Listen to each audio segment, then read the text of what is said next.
Papa Dudut. Hindi lang mga ilaw ng tahanan ang handang magsakripisyo para sa kanilang mga anak, kundi maging ang mga tulad namin na haligi ng tahanan. Kaya nga kahit mahirap mapalayo sa pamilya ay tinitiis ko ang lungkot, mabigyan lang na magandang kinabukasan ang aking anak na naiwan sa Pilipinas. Walang gabi bago ako matulog na hindi ko iniisip ang magiging buhay ng anak ko sa hinaharap. Sakaling wala akong ipong pera. Buti na lamang kahit papaano ay napapasaya ako ng programa ninyong Barangay Love Stories na madalas ko pong pinakikinggan online. Tapos isang araw ay naisip kong magpadala na lamang ng sulat sa inyong istasyon upang ibahagi ang aking kwento o Papa Dudut. Bago tayo pumunta doon, magpapakilala muna ako. Tawagin niyo na lamang ako sa pangalang J. Mark. 31 years old at isang OFW dito sa Taiwan. Bali factory worker ako rito at mag-iisang taon pa lamang ngayong 2025. Tubong Quezon City ako at nasa biyanang kong babae ang kaisa-isa kong anak. Mahirap na talaga ang pamilya namin noong araw. Hindi nga ako nakatungtong sa kolehiyo at hanggang high school lamang ang natapos ko. Sa kabila ng lahat, masipag ako at madiskarte sa buhay. Sa katunayan ay marami na akong negosyong pinasok pero lahat ay kulelat dahil nahihirapan akong palaguin ang puhunan ko. Siguro'y dahil wala akong sapat na kaalaman. Na-scam at inuutangan pero hindi binabayaran. Hanggang sa nakapasok at nagtrabaho na lamang ako bilang janitor. Papa Dudut, bunso ako sa 6 na magkakapatid at lahat ng mga kuya at ate ko ay may sarili na pong pamilya. Pareho na rin patay ang mga magulang namin. Kaya mag-isa na lamang akong namumuhay na mga panahong nakilala ko si Katrina, ang nanay ng anak ko. Sa isang online dating app kami nagkakilala taong 2023.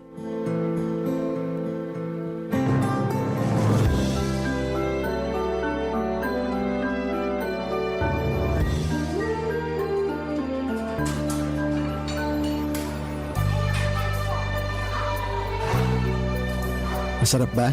Sarap ng ano? Yung burger tsaka fries na sinasawsaw mo sa ice cream. Ay, oo naman! Favorite ko tong burger pero mas panalo tong fries na sinasawsaw sa ice cream. Ngayon ko lang nalaman na pwede pala tong gawing sawsawan. Sanay lang kasi ako sa ketchup eh. Kanya-kanyang trip lang naman yan. Madalas ginagawa ko rin yan pag naaalatan ako masyado sa fries nila. Kuya ko nga pala nagturo sa akin yan. Nakita raw niya sa anak niya kaya ginaya niya. Talaga? Ibang klase na rin ang panahon natin ngayon, ano? Bata na yung nagtuturo sa mga matatanda. Pero sigurado ako na tinuruan lang din naman yung pamangking ko ng mga kalaro niya. At salamat din sa pagtuturo sa akin. Hindi kasi ako mahilig sa fries. Kasi tama ka na minsan medyo maalat talaga. Pero ngayon may pangontra na ako sa alat kapag sinawsaw sa ice cream. Mas masarap pa. Salamat ulit. Wala yun, ano ka ba? Maliit na bagay lang yun. Ang totoo, ako nga ang dapat magpasalamat sa'yo eh. Saan naman? Kasi pumayag kang makipagkita sa akin. Bakit naman hindi? Mabait ka naman, tsaka maayos kang kausap sa chat. Sabihin na natin ganun na okay akong kausap para sa'yo. Pero ano kasi, Kasi ano? baka lang na turn off ka nung sinabi ko yung trabaho ko sa'yo. Na janitor lang ako. Unang-una, walang masama sa pagiging janitor. Pangalawa, marangal na trabaho yun. Hindi ka lang basta janitor ha, kundi janitor ka. Yung serbisyo mo kailangan niya ng isang kumpanya para maging malinis at organisado yung lugar nila. Salamat na ganyan yung naiisip mo. Nahihiya lang kasi talaga ako lalo na kung ikukumpara sa trabaho mo. Kasi nag-uopisina ka, kaya walang binatbat yung trabaho ko sa'yo. Huwag mong sabihin yan. Hindi ka dapat nag-iisip ng ganyan. Sinusubukan ko namang pigilan, pero minsan automatic na yun agad yung naiisip ko. Pero proud naman ako sa ginagawa ko. Kasi sabi mo nga, marangal yung trabaho ko. Tama ka. Sa akin ka makinig. Huwag sa kung sino-sino dyan na wala namang alam, kundi kumpara yung mga ginagawa nila. As if naman may nakikipagkumpetensya sa kanila, no? Niwala nga rin silang ambag sa buhay mo eh. Sa bagay, maiba nga pala tayo. Ano yun? Kailan ka pala huling nagkaroon ng boyfriend? Parang 2 years ago pa yata yun. Gaano kayo katagal? Nakalimutan ko na nga lang kung ilang taon na kami kasi syempre, kinalimutan ko na siya simula na naghiwalay kami. In fact, kasal na lang talagang kulang sa amin pero life happens. Bakit kayo naghiwalay? Anong dahilan? Siguro hindi lang kami talaga yung nakatadhana sa isa't isa. Tsaka bukod doon, ilang beses na siyang nagloko eh. Ako naman si Gaga, mahilig yata sa red flag. Imbis na hiwalayan ko na siya nung unang beses niya ako niloko, winagayway ko pa sa ere yung pagiging red flag niya. In short, binigyan ko pa siya ng hindi lang isa, kundi maraming tsansa para mas lokohin at saktan ako. Paano mo na-realize na ayaw mo na? Nung malaman ko na nabuntis niya yung best friend ko na paulit-ulit na dahilan ng pag-aaway namin, nasabi ko na lang sa sarili ko na, girl, tama na. Maawa ka na sa sarili mo. Ayun, doon ko na siya hiniwalayan. Grabe rin pala yung ginawa niya sa'yo, no? Nakakatroma. Sinabi mo pa. Kaya nga pagkatapos nun, 2 taon din akong hindi nagpaligaw o nag-boyfriend. Wala na-trauma na sabi mo nga. Tsaka, in-enjoy ko muna yung pagiging single ko nun. Hanggang sa na-realize ko na gusto ko na ulit ma-in love. Kaya ka ba nasa dating app? Oo, tsaka kaya kita nakilala dun. Ikaw, bakit ka naman nasa dating app? Tulad mo, gusto ko rin ma-in love. Nox naman. Swerte mo nakilala mo ako kasi kung hindi mo na itatanong, masarap ako magmahal. Aba, tinawanan lang ako. Hindi ka naniniwala? Ano, sabihin mo, hindi ka naniniwala, no? Pamilyar ka naman siguro sa kasabihan na to see is to believe. Kaya maniniwala lang ako kapag pinatunayan mo. Ibang klase, ako pa talaga yung hinamon. Ayos mukhang palaban ka. Ay, oo naman. Wala yata akong inaatrasan. Sa dami ba naman ng masasakit na pinagdaanan ko sa buhay ko? Sisiw na lang yung mga hamon mo. Kahit sino, lalabanan ko. Eme lang, baka isipin mo, napakako naman. Wala ako iniisip na ganyan. Naaliw nga ako sa'yo Aba, at ginawa mo pa akong clown ha? Uy, hindi Ano ka? Biro lang. Buti pa kain na lang tayo, tapos ikaw naman magkwento tungkol sa dati mong love life. Papadudot maganda si Katrina. Siya ang tipo kong babae at aaminin kong natulala talaga ako ng sandali ng unang beses ko siyang makita. Akala ko nga ay nananaginip lamang ako lalo na nung pumayag siyang makipagkita sa akin. Simula kasi noong nagkausap kami ay hindi ko na itinago sa kanya ang trabaho ko. Nag-alala lamang ako dahil baka hindi niya ako tanggapin kahit bilang kaibigan man lamang dahil nga sa pagiging janitor ko. Hindi naman po sa minamaliit ko ang trabaho ko. Alam ko sa sarili kong marangal ang ginagawa ko at nagsisikap naman ako sa buhay. Pero kung may pwede pa akong gawin na ibang trabaho bukod sa paglalampaso ng sahig at pagpupunas ng bintana ay nakahanda ko talagang gawin, papadudot. Sa kabila ng lahat ay pinaramdam sa akin ni Katrina na hindi ako naiiba sa mga katulad nilang nagtatrabaho sa opisina. Trinato niya ako ng mabuti. Bagay na lalo kong nagustuhan sa kanya. Nagtuloy-tuloy ang komunikasyon namin hanggang sa umamin akong gusto ko siyang ligawan. Siyempre, kinabahan ako dahil baka ayaw niya. Pero inisip ko na lamang na kung ano man ang magiging desisyon niya, pumayag man siya o hindi, ay tatanggapin ko ng maluwag sa loob ko. Ang importante sa akin ay sumugal ako sa pag-ibig, papadudot. Pero siguro ikakampi ko pa rin ang langit dahil pumayag si Katrina na ligawan ko siya. Hindi nagtagal ay pinapunta niya ako sa bahay nila para ipakilala sa kanyang nanay, papadudot.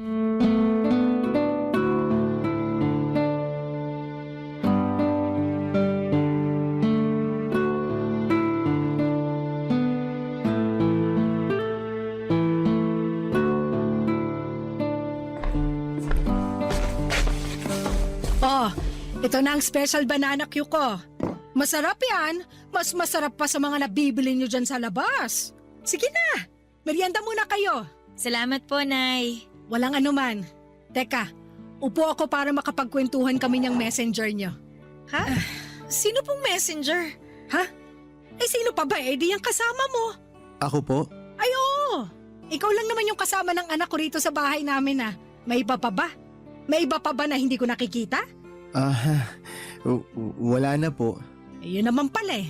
Pero saan po galing yung messenger, Nay? Sa'yo. Sabi mo may paparating kang bisita. Yung messenger ng opisina nyo kamo, siya yun, di ba? Hindi na po natuloy yun. Tsaka hindi po messenger si J. Mark, Nay. Manliligaw ko po siya at pinapunta ko siya rito sa bahay para po makilala nyo. Ganun ba? Nako, sorry iho. Akala ko kasi ikaw yung messenger na kanina pa hinihintay ng anak ko. Ito naman kasing si Katrina hindi nagsabi na hindi na pala tuloy yung hinihintay niya. Napagkamalan ko pa tuloy itong manliligaw. Teka, tama ba yung narinig ko na sinabi mo? Na manliligaw ko po si J. Mark? Oo! Tama naman po. Pero bakit kayo sumisigaw, Nay? Nagulat lang kasi ako. Nagbago na ba ang taste mo sa lalaki? Po? Ano po bang pinagsasabi nyo? Ang alam ko kasing tipo mo yung maputi at saka makinis eh. Kaso tong manliligaw mo hindi naman ganun kaputian. Tingnan mo oh. Ang itim-itim ng balat. Mukha pang dry. Parang hindi nasasayaran ng lotion. Sobra naman po kayo magsalita. Totoo naman eh. Wag mo sanang mamasamain no, J. Mark. Tama ba? Opo, tama po. Pero, construction worker ka ba? Nay! Bakit? Anong bakit? Kung ano-ano pong tinatanong nyo kay J. Mark eh. Ayos lang naman, Katrina. Walang problema. Siguro gusto lang talaga malaman ng nanay mo yung trabaho ko. Tama! Tama yun! Siyempre bilang nanay mo, responsibilidad kong alamin ang background ng mga manliligaw mo, no? Buti pa si J. Mark naiintindihan ako. Naiintindihan ko rin naman kayo. Pero hindi ko gusto yung tono at yung pagkakatanong nyo. Wala namang masama sa tanong ko. Masyado ka lang kasing sensitibo. Basta balik tayo sa'yo, J. Mark. Ano nga ulit ang trabaho mo? Curious lang ako, wag mo sanang mamasamain, ha? Hindi ko naman po minamasama. Bale, janitor po ako. Yun po ang trabaho ko. Janitor? Yung naglalampaso ng sahig? Naglilinis ng mga basura sa opisina? Opo, yun nga po. Katrina naman! Bakit po? Bumaba na ba talaga taste mo sa lalaki? Hindi lang sa itsura, pati na rin sa trabaho ng manliligaw mo. Sigurado ka na ba talaga sa taong to? Opo, tsaka wala naman pong masama sa pagiging janitor. Oo nga, pero hindi kita pinag-aral at pinagtapos ng kolehiyo para bumagsak lang sa isang katulad niya na ganyan lang ang trabaho. Sorry pero ano bang tinapos mo? High school lang po. Kita mo na. Kaya janitor ka kasi high school graduate ka lang. Nay, sumusobra na po kayo sa mga sinasabi niyo kay J. Mark. Hindi ako sumusobra. Tama lang naman na tanungin ko siya at alamin ang kapasidad niyang ibigay sa iyo ang mga luho mo sakaling maging kayo. Hindi mo man lang ba yun naisip, ha? Kasi kung hindi, pues, ako na nanay mo naiisip ko yon. Huwag niyo naman pong maliitin si J. Mark. Pati na rin yung trabaho niya. Maliit naman talaga yung trabaho niya. Ano magagawa ko? Marangal po ang pagiging janitor. Hindi po siya nagnanakaw para kumita. Marangal nga, pero mababa naman ang sweldo. Tsaka hindi kaya nakaka-proud pakinggan na janitor lang ang trabaho na magiging boyfriend mo. Maya ka naman, nak. Yung pinsan mo, engineer ang boyfriend. Yung isa mong pinsan, afam. Kaya ganda ng lahi, tapos ikaw? Naku talaga. Ewan ko sa'yo, santisima ka. Sumasakit ang bumbunan ko sa'yo eh.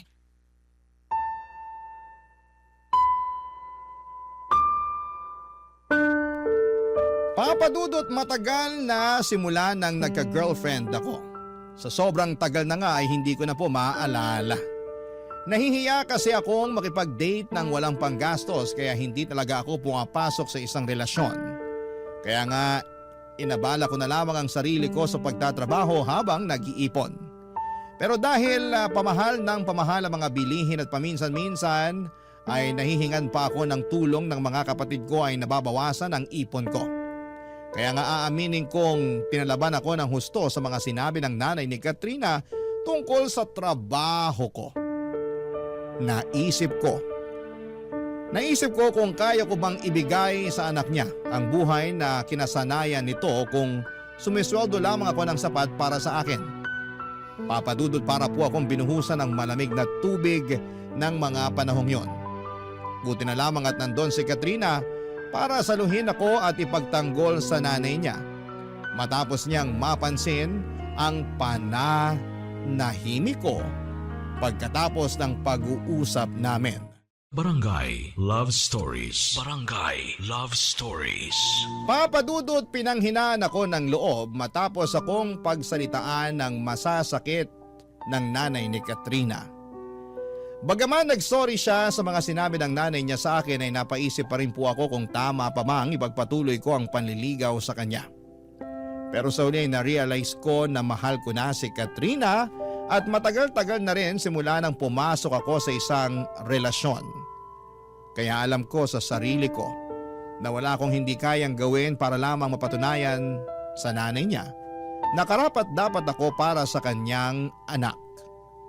Ipinagpatuloy ko ang panliligaw kay Katrina hanggang sa sinagot na nga niya ako.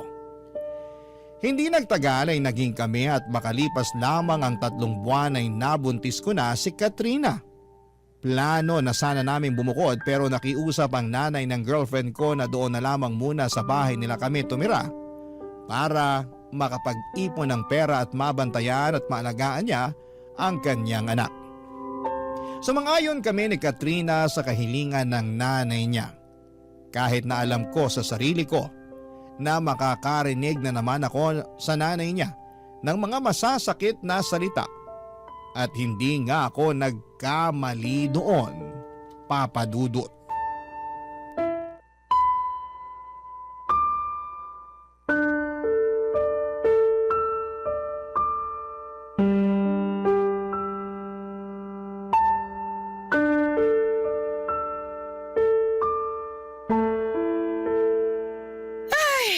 Buti pa ako na may-ari ng bahay marunong magwalis. Samantalang yung iba dyan na nakikitira lang, pakape-kape lang, oh. Kapal talaga ng mukha, grabe. Nay, ako po ba yung pinariringgan nyo? O sino pa nga ba? Wala namang ibang tao rito kundi tayong dalawa lang. Excuse nga, J-Mark, ang laki mong kalat. Sobra naman po kayo magsalita. Ngayon lang naman po ako nakapagkape at nagpahinga. Hapon na. Di ba ang pagkakape sa umaga ginagawa? Hindi po kasi ako nakapagkape kanina. Naglaba po ako agad ng mga damit namin ni Katrina. Pati yung mga damit niyo po, sinama ko na. Ha? Bakit mo naman sinama pati damit ko? Para hindi na po kayo mahirapan sa paglalaban ay. Paano yung mga ano ko? Huwag po kayo mag-alala. Hindi ko po sinama sa mga nilabang ko yung mga ano nyo. Damit lang po talaga. Tsaka si Katrina po ang nagbukod ng mga labahan nyo. Sabi ko po sa kanya, isabay ko na para mabawasan yung mga gagawin ninyo. Nakwento po kasi sa akin ng anak nyo na madalas raw po nyong ireklamo yung balakang nyo na sumasakit pag matagal kayong nakaupo. Ganon talaga pag tumatanda pero sa susunod, huwag ka na nga magmamarunong pwede. Sinubukan ko lang pong makatulong. Hindi naman po ako nagmamarunong. Nagmamarunong ka eh. Kunwari ka pang concerned sa akin at sa balakang ko pero akala mo ba? Hindi ko alam na inuuto mo lang ako? Gusto mo makuha ang loob ko para maging mabait na ako sa'yo. Maniwala po kayo o hindi ko po kayo inuuto. Pero totoo po na gusto kong makuha ang loob nyo. Di lumabas din ng totoo dyan sa bibig mo. Nay, ang ibig ko pong sabihin, gusto ko po na magkasundo tayong dalawa. Lalo na po ngayon na magkakaroon na po kami ng anak ni Katrina. Tsaka parang hindi po maganda na may galit kayo sa akin. Nakatira po tayo sa iisang bubong. Yun na nga eh. Kung bakit kasi binuntis-buntis mo pa yung anak ko. Akala ko jojowain mo lang. May plano ka na palang buntisin. Pareho po namin ginusto ni Katrina na magka-baby na. Tsaka nasa tamang edad na rin naman po kami, Nay. Kahit na! Para sa akin lugi pa rin sa'yo yung anak ko at ngayon yung magiging apo ko naman. Dahil po ba janitor lang ako? Oo! Hindi mo naman ako masisisi kung makwestiyon ko kung ano na lang yung magiging hinaharap sa'yo ng anak at apo ko. Hindi nga ako sigurado kung kaya kang buhayin ng sweldo mo eh. Paano mo patutustusan na mag-ina mo, Aber? Meron naman po akong konting naitatabing pera. Hindi rin po ako gastador. Marunong po ako mag-ipon. Tsaka masipag po ako. Oo nga, kasi pati damit ko nilaban mo kahit hindi ko naman inuutos sa'yo. Siguraduhin mo lang na maayos sa pagkakalaba mo doon at hindi ko na uulitin pa dahil pag marumi pa yon, nako! Sisingilin kita sa tubig at sabon na ginamit mo. Sobra naman po kayo makapagsalita sa akin. Hindi yun sobra. Nagsasabi lang ako ng totoo. Matagal na pong biyasa atong mga kamay ko sa pagkukusot at pagpipiga. Bata pa lang po kasi ako na naglalaba sa amin. Kaya sinisiguro ko po sa inyo na maayos po yung pagkakalaba ko ng mga damit nyo. Hindi ko naman talaga tinatanong at wala akong pakialam.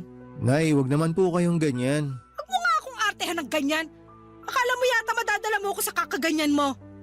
Oh, yung kape na tinimpla, tiniinom mo, malamang ako pa rin ang gumastos niyan, no? Ano, masarap ba? Masarap bang uminom ng kape na hindi mo binili? Masarap po. Sumasagot ka pa? Ay, talaga naman! Huwag po kayong mag-alala. Pag sumweldo po ako na pong bahala sa pangkape natin. Pangkape lang? Paano naman yung bigas sa kaulam? Susubukan ko pong makapag-ambag para rin. Bakit hindi buong sweldo mo yung ipambili mo? Kahit po gustuin ko, yung kalahati po kasi ng sweldo ko nakalaan sa panganganak ni Katrina. Ay nako! Dami mo talagang palusot, ewan ko sa'yo! Maniwala po kayo, hindi po ako nagpapalusot. Gusto ko lang po talaga na maging handa kami para sa pagdating ng baby namin. Dapat lang naman talaga na maging handa kayo, no? Lalo na hindi ka mamayaman. Lalong dapat doblehin mo, hindi kaya triplehin mo yung pagsisikap sa pagtatrabaho. Kung kailangan mong gawing araw ang gabi at magtrabaho pa rin na magtrabaho, gawin mo! Wala kang karapatang magpahinga kasi wala kang pera!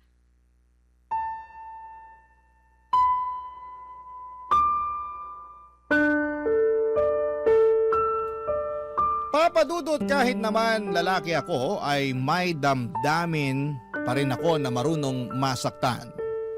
At yun ang eksaktong naramdaman ko matapos akong insultuhin at maliitin ng nanay ni Katrina. Kahit na gusto ko pang mga tuwiran, alam ko na wala ako sa lugar at baka pagmulan lamang yon ng malaking pagtatalo namin ng nanay ng kinakasama ko. Sa kabila ng lahat, binigyan lamang ako ng dahilan ng nanay ni Katrina upang lalong magsumikap sa buhay. Yun bang tipong hindi lang makontento sa trabaho ko na nagsisimula ng alas 8 ng umaga at natatapos ng alas 5 ng hapon. Doon ako nag-isip-isip ng magkaroon ng extra income at inopen up ko yon kay Katrina, bagay na sinuportahan naman niya. Doon ko nga po naisip na magtinda ng pagkain katulad ng burger at hotdog sandwich sa tapat ng bahay namin tuwing araw ng Sabado at Linggo. Katulong ko rin doon si Katrina na siyang nagsilbing bonding na rin namin. Masaya naman ako dahil nadagdagan ng ipon namin para sa panganganak ni Katrina. At kahit na may inaasahan naman kami na makukuha niya na benepisyo, sa trabaho niya ay iba pa rin yung may pera kaming hawak na pwede naming mahugot sa oras ng pangangailangan.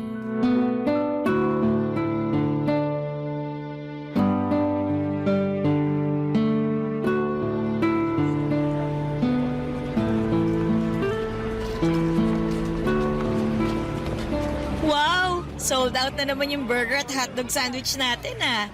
Maaga tayo makakapagsara nito. Oo nga eh. Dahil dyan pupunta ako sa palengke. Bibili ako ng mga rekado. Magluluto ako ng paborito mong ulam. Alin? Yung menudo? Oo, bakit? May iba ka pa bang gusto bukod sa menudo? Wala na eh. Gusto ko nung menudo mo kasi hindi masarap yung mga tinda dyan sa labasan. Kung hindi matabang, maalat. Tapos meron namang sobrang tamis. Ewan ko ba sa mga yan? Parang joke time yung pagluluto ng ulam na binibenta nila. Di ba pag nagbebenta ka, dapat sinasarapan mo? Mismo, pero sabi mo nga, ewan natin sa kanila.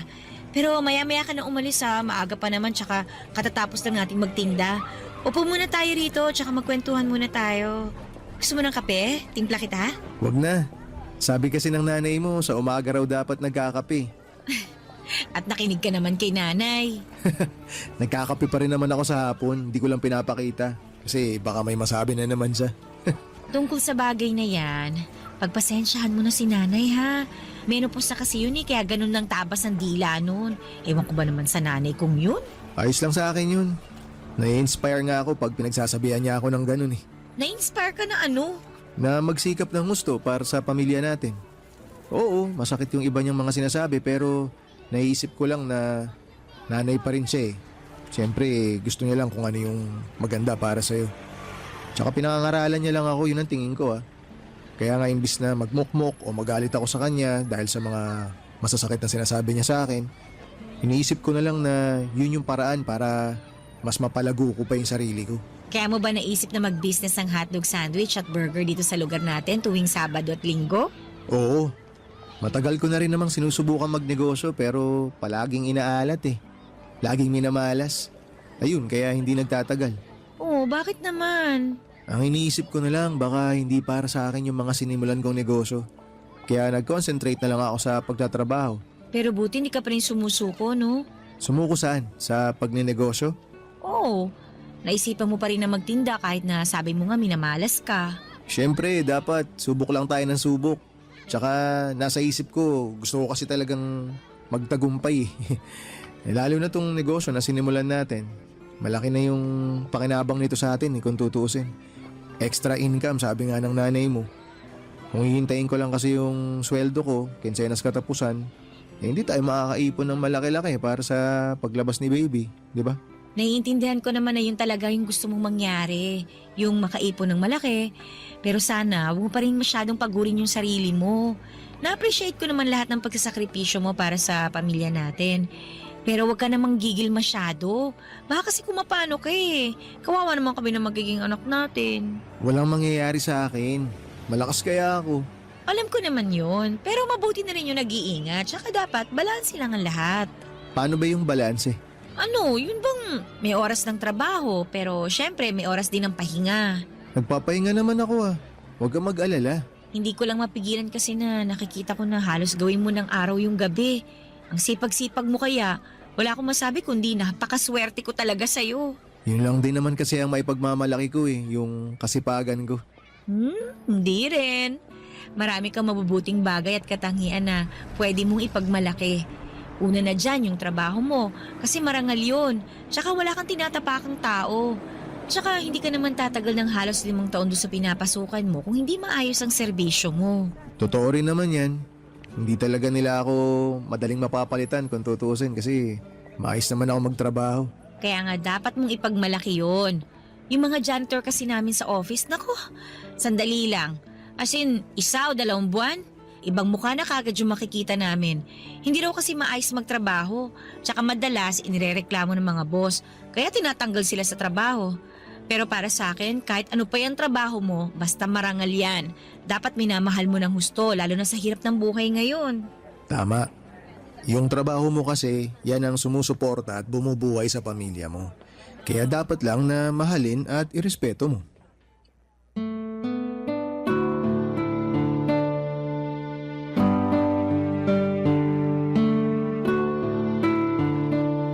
Papadudot, totoo pala na kahit na hindi ako ang pinakamayamang lalaki sa mundo, ako naman ang pinakamaswerte dahil alam kong suportado ako at mahal ng babaeng pinakamamahal ko. Iba sa pakiramdam. Ang sarap-sarap na tipong kahit nakakapagod ang maghapong trabaho ay mabilis na naiibsan yon ng mga mabubuting salita at papuri sa akin ni Katrina. Simula kasi pagkabata ay hindi ko naranasan sa mga magulang ko ang bagay na yon. Lagi kasi silang nanunumbat at nagagalit. Lalo na dahil sobrang hirap lang ng buhay namin noong araw. Kaya nga papadudot, pinangako ko sa sarili ko na sakaling magkaroon ako ng mga anak ay hinding-hindi ko sasabihin ang lahat ng masasakit na salita na sinabi nila sa amin. Yun bang tipong sinisisi nila kami sa kasalanan daw namin, kaya kami mahirap. Kaya nga lalo akong magsisikap upang pagdating ng araw papadudot ay maibigay ko sa mga anak namin ni Katrina ang mas komportable at mas maayos na buhay na karapat dapat lang na makamtan nila. Papadudot. Barangay Love Stories. Barangay Love Stories. Papadudot, habang ipinagbubuntis ni Katrina ang baby namin ay sinubok kami ng kapalaran. Hindi kasi naging magaan ang pagbubuntis niya. Sa katunayan, noong tumungtong sa 3 hanggang 4 na buwan ang kanyang tiyan, ay ilang beses siyang dinugo at isinugod sa ospital. Kaya takot na takot kami, papadudot, para sa kaligtasan ng anak namin. Doon na kami nag-decide na huminto si Katrina sa pagtatrabaho para mas maalagaan niya ang kanyang pagbubuntis. Siyempre nakarinig na naman ako noon kay nanay na dapat ko raw mas pagsikapan ang pagtatrabaho kasi wala nang hanap buhay ang anak niya. Alam ko naman yon, pero hindi ko pa rin mapigilang masaktan sa trabaho or sa pagtrato niya sa akin. At ma-pressure lalo at mas nadagdagan ang gastusin namin, tapos ako na lang mga nagtatrabaho ng mga panahong yon. Pero imbes na panghinaan ng loob ay nagsumikap ako lalo sa buhay. Hindi nagtagal ay pinanganak ni Katrina ang aming anak na lalaki na malusog kahit na kulang pa ito sa buwan o premature papadudot.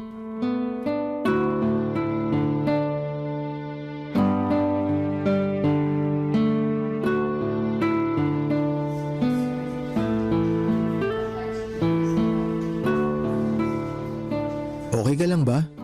Bakit mukha kang malungkot? May nangyari ba? Wala naman. Pero naisip ko lang kung kailan kaya natin may uuwi sa bahay si baby. Sabi ni Doc, mga ilang araw pa raw nilang kailangan obserbahan si baby. Para daw sigurado tayo na walang problema pag inuwi natin siya. Sana lumaban yung anak natin, no? Sa totoo lang, naniniwala ako na lalaban siya para sa atin. Ay. Alam mo, naisip ko kasalanan ko kung bakit nagkagano ng baby natin eh. Bakit mo naman naisip yan? Pakiramdam ko kasi hindi sapat yung pag-aalaga at pag-iingat na ginawa ko. Hindi totoo yan.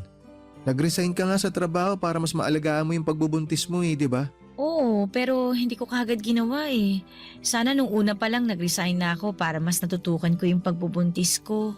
Naniniwala ako na ginawa mo, na ginawa natin lahat ng paraan para mabantayan at maalagaan sa sinapupunan mo si baby. Kaya wag mo nang sisihin yung sarili mo sa nangyari. Tsaka na ipanganak mo naman ng maayos yung baby natin eh. Kailangan lang talaga siyang i-monitor ng mga doktor para masiguro yung kaligtasan niya. Salamat kasi gumaan naman yung loob ko sa sinabi mo. Ay, Oh, bakit parang ikaw naman yata ang nalungkot? masaya naman talaga ako pero medyo nalulungkot lang kasi sinisisi mo yung sarili mo dahil sa nangyari. Huwag ka nang malungkot. Sabi mo nga ginawa ko naman lahat para maalagaan si baby, di ba? Oo, At kasama kita doon kaya hindi ko nasisisihin ang sarili ko. yan ang pinakamagandang isipin. Mas pagtuunan na lang natin ng pansin yung paggaling mo para makalabas na kayo rito ni baby sa ospital. Excited na nga ako umuwi sa bahay eh. Ako rin. Gustong gusto ko na kayong iuwi. Pero pag hindi nangyari yon, ikaw nang bahala sa anak natin ha. Uy, ang pinagsasabi mo dyan? Wala naman. Gusto ko lang mangako ka sa akin na kahit anong mangyari, mawala man ako o ano, hindi mo pa rin pababayaan yung anak natin. Hindi ka mawawala. Bakit ka naman mawawala? Ewan ko. Basta bigla na lang pumasok sa isip ko eh. Hindi ako naniniwala na bigla mo na lang naisip yan. Ano ba talagang problema? Ay, sorry. Ano ka ba? Huwag ka mag-sorry. Ang pinakamaganda na gawin mo, ikalma mo yung isip mo. Tsaka pagtuunan mo ng pansin yung paggaling mo. Mapapanatag lang ako kung mangangako ka sa akin. Mangangako na ano? Naaalagaan mo yung anak natin kahit na anong mangyari. Siyempre kahit naman talaga anong mangyari, aalagaan ko yung baby natin eh.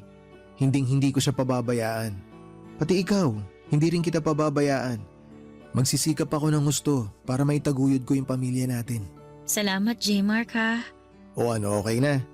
Nangako na ako ha. Dapat ikaw rin mangako ka sa akin. O ano naman ang ipapangako ko? Na magpapagaling ka. Naaalagaan mo yung sarili mo para lumakas ka. Para sa amin ang anak mo. Kasi marami pa akong pangarap kasama kayo ng baby natin. Hindi ko kakayanin kung may isa sa inyo mawala sa akin. Walang mawawala sa amin, no?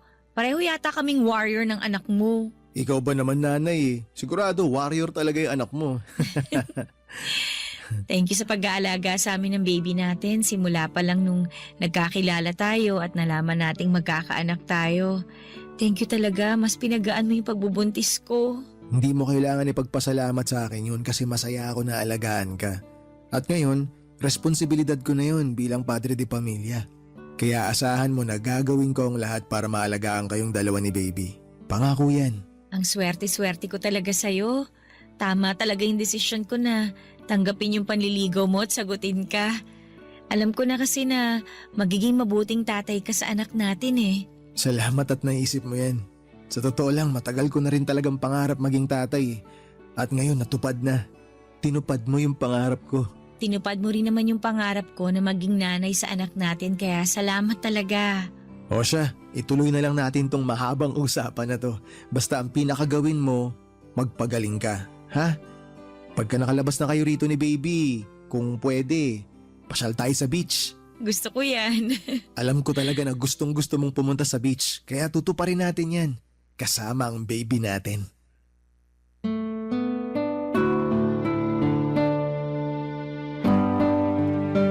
Papadudot, para sa akin ay walang kasalanan ang kinakasama ko sa nangyari sa anak namin. Alam ko na ginawa niya ang lahat upang maalagaan ng baby namin at maisilang ng maayos. Kaya nga ang laki ng respeto at pasasalamat ko kay Katrina dahil sa ginawa niyang pagsasakripisyo, mabigyan lamang ako ng anak. Pero aminado ako na natakot ako noong nagkausap kami dahil para siyang nagbibili na.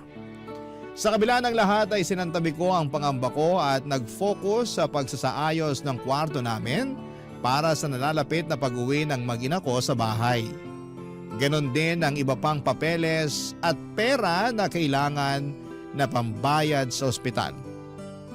Kaya lang, hindi na nangyari yon.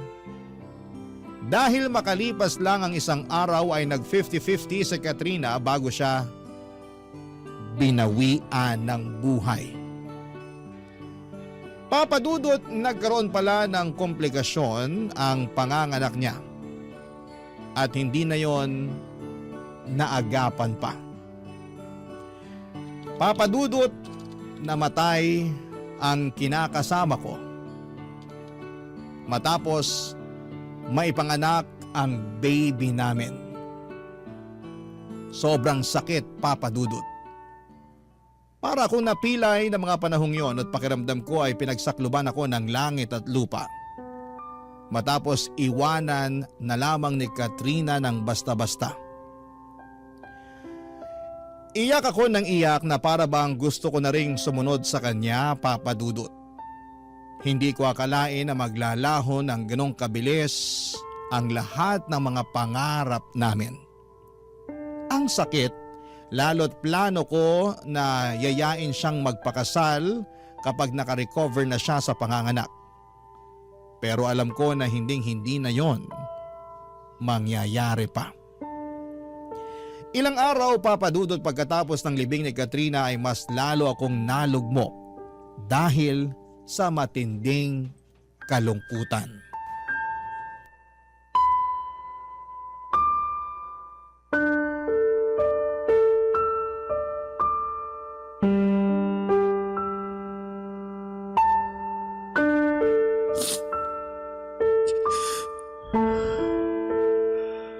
Ang daya mo naman, Katrina. Pakadaya mo. Di ba nag-usap pa tayo?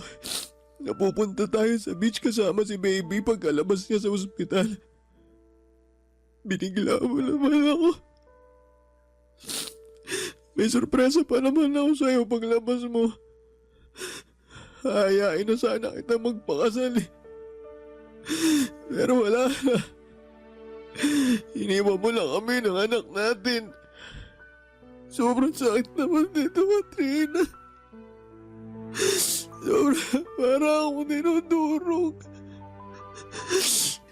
Nararamdaman ko yung kaluluwa ko na uupos na.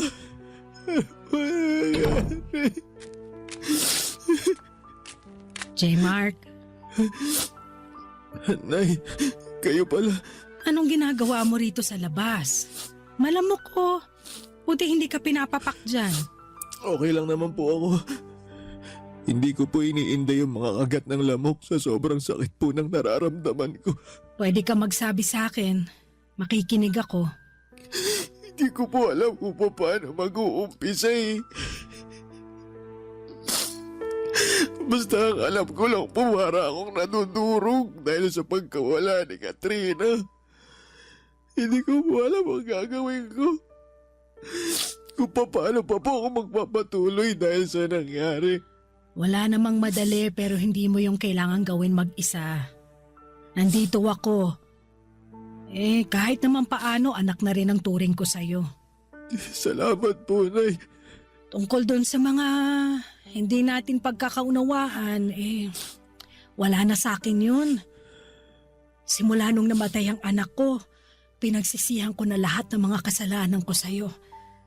Pati na rin yung mga masasakit na salita na paulit-ulit kong sinabi sa'yo nun. Pasensya ka na talaga, ha? Kasi masyado ako naging sakit ng ulo mo. Hindi naman po kayo naging sakit ng ulo ko. Siguro, sakit lang po sa tenga kasi naninigaw po kayo parati. Sobra ka naman. Pero pasensya ka na talaga. Ayos na po sa akin yun. Hindi naman po ako nagtatanim ng galit eh. Hindi po ako nagtanim ng galit sa inyo kasi nanay kayo ni Katrina. Tsaka, kung tutusin, mas lalo po akong na-inspire na magsikap sa pagtatrabaho para mabigyan ng magandang buhay yung mag-ina ko. Na kahit ganito lang ako, hamak na janitor at tindero ng burger at hotdog sandwich, may pagmamalaki nila ako. Alam mo, lagi kang pinagmamalaki sa akin ni Katrina. Wala siyang ibang bukang bibig kundi, Nay, ang galing-galing ni Jmar kasi ganito, ganyan. Na napakasipag mo raw, kulang na lang gawin mong araw ang gabi. Madalas nga lang siyang nag-aalala sa'yo. Kasi parang hindi ka na raw marunong magpahinga. At totoo naman dahil nakikita ko sa'yo yung kasipagan. Kaya nga nahiya talaga ako nun sa sarili ko dahil kung ano-anong masasakit na salita ang sinabi ko sa'yo. Hindi lang pagkatao mo ang hinamak ko kundi pati na rin ang trabaho mo. Siguro kasi masyado lang akong nag-alala para sa anak ko. Kaya lang maling-mali pa rin na pinanghimasukan ko yung buhay niya dahil pareho na rin kayo na nasa tamang edad. Huwag niyo na pong isipin yun. Napatawad ko na po kayo tsaka marami rin naman po ako natutunan sa inyo. Salamat, Nak. Hayaan mo, babawi ako sa'yo, sa inyo ng anak mo. Hindi ko kayo pababayaan hanggang nabubuhay ako. Tsaka nangako rin ako kay Katrina. Naaalalayan ko kayo ng apo ko sa abot ng makakaya ko. Salamat po, Nay. Malaking bagay po sa akin na nandiyan kayo kasi aminado ko na. Wala po talaga akong alam sa pagiging tatay. Hindi nga po ako masyado marunong magpalit ng diaper ng baby namin. Mali-mali po ako sa pagtitimpla ng gatas. Tsaka marami pa po akong kinatatakutang gawin kasi baka masaktan ko po si baby. Kaya nga nandito ako. Ako na muna ang bahala sa apo ko habang nagtatrabaho ka. At kapag day off mo naman, edi tuturuan kita para merong ka ring alam. Sa ganung paraan man lang makabawi ako sa'yo. Maraming salamat po talaga kasi kahit wala na si Katrina, hindi niyo pa rin po kami pinabayaan ng anak namin. Oo naman. Pamilya tayo eh. Tsaka baka pag ginawa ko yun, gabaan ako ng langit sa pagiging masamang lola. Ayoko mapunta sa impyerno pag namatay ako. Ano ba kayo, Nay? Hindi pa kayo mamamatay. Huwag niyo pong sabihin yan. Siyempre hindi pa. Masamang damo yata ako. Nay, maraming salamat po ulit ha. Walang anuman. O siya, baka gusto mo nang pumasok kasi masyado ng maraming lamok dito. Kanina pa ako kinakagat eh. Ay, sige po.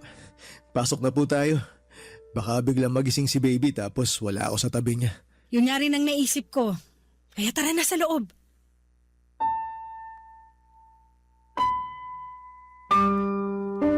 Papadudot malaking bagay sa akin na inalalayan ako ng nanay ni Katrina para makapagtrabaho pa rin at magawa ng maayos ang tungkulin ko bilang tatay sa anak namin.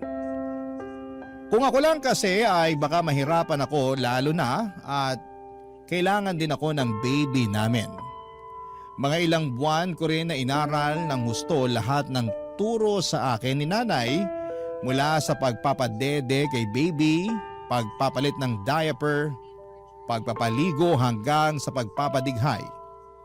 At isa lamang ang masasabi ko. Lahat yon ay hindi madali. Kaya nga kahanga-hanga ang mga ilaw ng tahanan mula sa pagbubuntis nila, panganganak at pag-aalaga sa kanilang baby. Papadudot hindi nagtagal ay may kumatok na opportunity sa akin na magtrabaho abroad kaya sinunggaban ko na kaagad. Ang plano ko lang ay tapusin ang 3 taon kong kontrata rito upang makapag-ipon ng pera na pang negosyo sa Pilipinas, tapos ay uuwi na ako para makasama ko na ang baby ko. Nangako naman sa akin si nanay na babantayan niya at aalagaan ang anak ko hanggang makauwi ako. Kasama niya sa bahay nila sa Quezon City ang pinsang babae ni Katrina na binibigyan ko na lamang ng allowance para meron ding panggastos. Kahit na mahirap mapalayo sa anak ko, ay wala kong hindi kayang gawin. Mabigyan ko lamang siya ng magandang buhay sa hinaharap. Nasa bawat patak ng aking pawis at luha dito sa ibang bansa ay inspirasyon ko siya. At dala-dala ko sa puso ko ang pangako sa nanay niya na aalagaan siya at itataguyod hanggang sa aking huling hininga. Alam ko kung nasaan man si Katrina ngayon ay proud na proud siya sa akin dahil kinakaya kong magpatuloy kahit na mahirap simula nang mawala siya. Hanggang dito na lamang po ang sulat ko, Papa Dudut. Maraming salamat sakaling mapili po ninyong i-ere ang storya ng buhay ko. Sana'y marami akong na-inspire na mga kabarangay natin sa kwentong ibinahagi ko. More power and God bless sa Barangay Love Stories. Ang inyong kapuso at kabarangay forever, J. Mark. Dear Papa Dudut, ako nga pala si Rosie, 25 years old, isang babaeng pinaasa at patuloy na umaasa. Nakilala ko sa isang dating app si Dom, 40 years old na siya, maganda ang tindigan niya at malakas talaga ang appeal. Kaya naman mabilis din lamang akong na-fall sa kanya, Papa Dudut. Halos 1 buwan kaming nag-usap online bago kami nag-decide na magkita na. Pinaghandaan ko yon, Papa Dudut, bumili ako ng magandang damit at sapatos. Napabili na rin ako ng mahahaling pabango. Nagpa-facial ako at nagpakulay pa ng buhok ko. Ganon ako ka-interesado kay Dom. Alam kong masyado pang maaga noon para malaman kung siya na talaga ang nakatakda para sa akin. Pero gusto ko siya na talaga, Papa Dudut. Kaya nga ako na rin ang gumawa ng paraan para hindi na siya bumitaw sa akin. 1 beses pa lamang ako nagkaroon ng karelasyon at masasabi kong ibang-iba. Si Dom, Papa Dudut. Ibang naramdaman kong kilig sa kanya. Kaya naman siniguro ko na liligawan ako ni Dom kapag nakita niya ako sa unang date namin. Nagpa-late nga ako ng dating para kunwari ay may grand entrance. Sa labas pa lamang ay nasilayan ko na siya.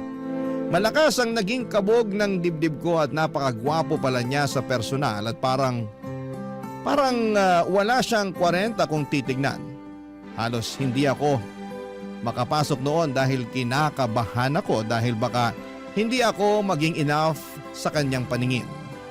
Nilaksan ko na lamang ang loob ko at saka nagpa-sexy habang naglalakad patungo sa kanya. Hindi naman ako nabigo sa reaksyon na inaasahan ko, Papa Dudut. Alam kong nabighani ko siya sa pakending-kending na paglakad ko.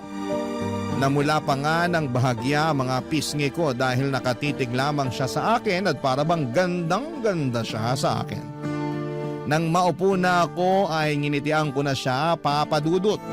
Halos hindi ako makatingin sa kanya ng diretsyo dahil nakatitig lamang siya sa akin. Alam kong liligawan na niya ako noon, ramdam na ramdam ko na, Papa Dudut.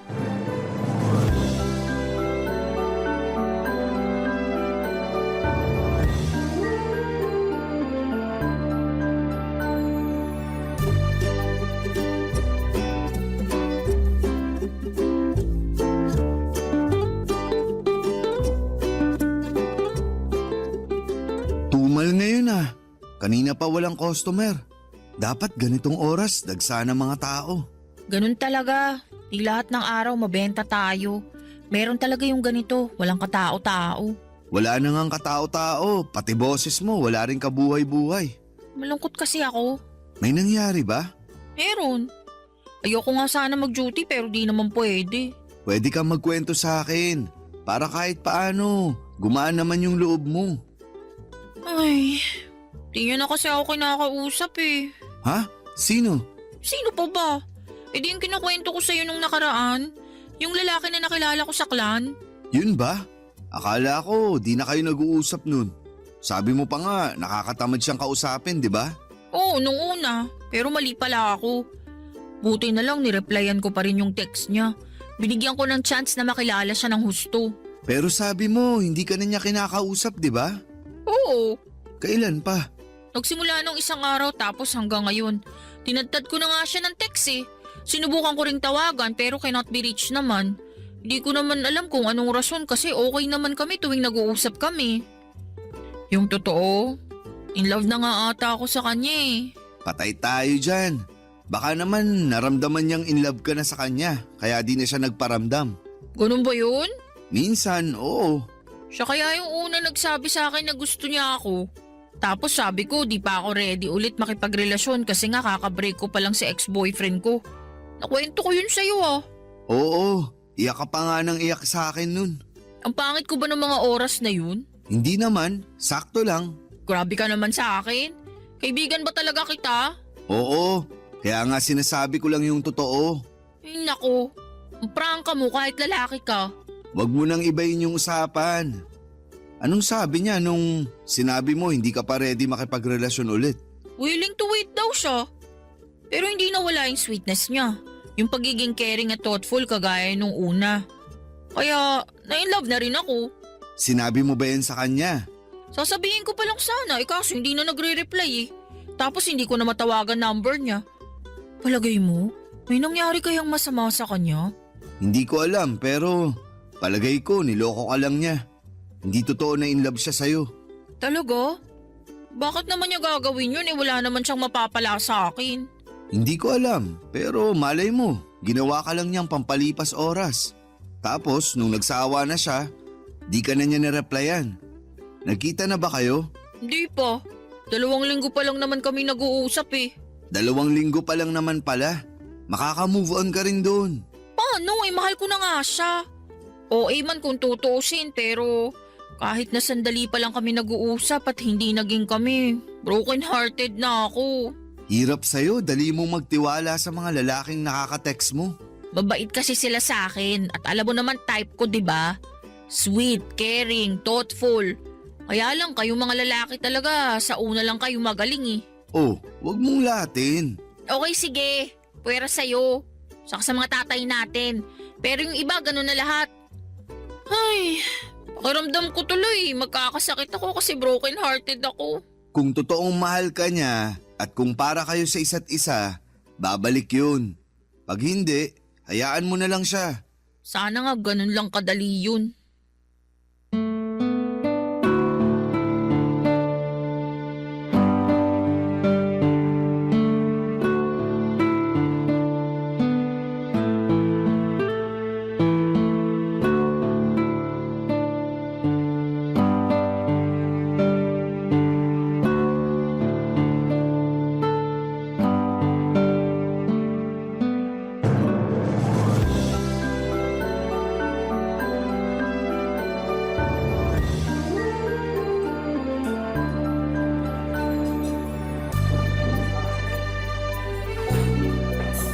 Dom, pwede bang wag ka nang tumitig sa akin? Bakit naman? Kasi naman nakakailang. Paano nakakailang? Hindi ka ba sanay na tinititigan ka? Sanay naman. Pero nung ikaw na yung gumawa, Ayaw mo ba? hindi naman sa ayaw. Kaya lang ang init na ng pisngi ko eh. Ewan ko ba? Kakaiba kasi yung mga titig mo. Naintindihan na kita. Ganyan din kasi sinasabi ng ibang babae na dinedate ko noon. Sabi nila, nakakatunaw daw mga titig ko. Yan nga, eksakto. Kasi hindi ko naman mapigilan. Ang ganda mo pala talaga sa personal. Napaghandaan ko lang tong araw na to, kaya parang ang ganda ko bigla. Pero wag kang umasang palaging ganito ha. Kasi may mga araw na para akong sako ng kamote. Sobra ka naman sa sako ng kamote. Oo nga. Sa mga susunod na date natin, makikita mo. Kahit siguro magmukha ka pang kamoting durog, tititig pa rin ako sa'yo. Mas nakakailang pa pala yung mga banat mo kaysa sa mga titig mo eh. Paano na lang pag pinagsabay ko pa, hindi ba? Wala na. Lusaw na ang kamote ko. Kamote mo? Ang ibig kong sabihin, kamote ako. Ay, hindi, mali. Ang ibig kong sabihin talaga, Ang cute mo pala pag kinakabahan ka. ikaw kasi eh. Ngayon lang ako nagkaganito. Ang swerte ko naman pala. Sana palagi kang ganyan pag nakatitig na ako sa'yo. Sa susunod na mga date natin, masasanay na rin ako sa mga titig mo. Hindi na yan epekto. Aba, mukhang gusto mo pang makipag-date sa akin sa susunod ah. Bakit naman hindi? Ngayon pa na pinainit mo na ang kamote ko sa mga titig mo? Komportable ka na rin magbiro tungkol sa kamote mo. Bakit ba puro kamote ang usapan? Ano bang gusto mong pag-usapan? Gusto kong pag-usapan ko ng relationship status mo. Madali lang yan. Single na single ako. Ako rin. Parehas tayo. Meron ka pa bang ibang gustong malaman sa akin bago tayo umorder? Dali na, habang hindi pa ako gutom. Kailan mo naman ako liligawan? Ang bilis mo naman tanungin yan ha. Mukhang matagal mo nang pinagplano na itanong sa akin yan no. Hindi naman. Kaya lang gusto ko lang malaman syempre para alam ko kung saan ako lulugar. Lumugar ka lang dyan sa harapan ko para matitigan pa kita. Hindi pa ako sawa sa ganda mo eh. Uy, umiiwas sa tanong ko. Alam mo, mabuti pa umorder na tayo. Bigla akong ginutom sa kagandahan mo. Sige, order na tayo. Pero kapag busog ka na, sasagot ka na ha. Tignan natin kung mabubusog ako ng pagkain dito. Kapag hindi, sa susunod ka na bumawi ng tanong. Okay, hindi naman ako nagmamadali. Willing to wait ako palagi sa pagkain at sa'yo na rin.